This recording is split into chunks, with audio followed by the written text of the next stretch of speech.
গ্রাম পাহারা দেওয়ার সময় একসময় বন্ধু নাহিদ বলল, এই নিশাদ, গ্রামে কি শুরু হলো বলতো?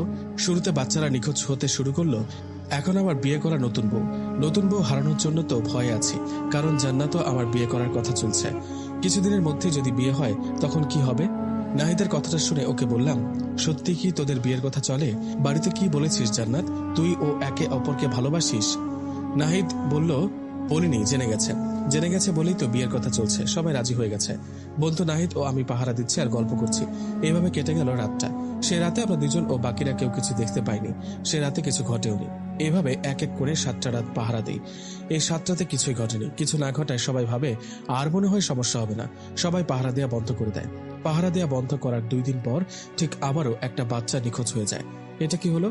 পরপর 7 রাত পাহারা দেওয়া হলো, তখন কোনো সমস্যা হলো না, আর পাহারা দেওয়া বন্ধ করায় আবারও একটা বাচ্চা নিখোঁজ হয়ে গেল। এতে কি গ্রামের কারো হাত আছে?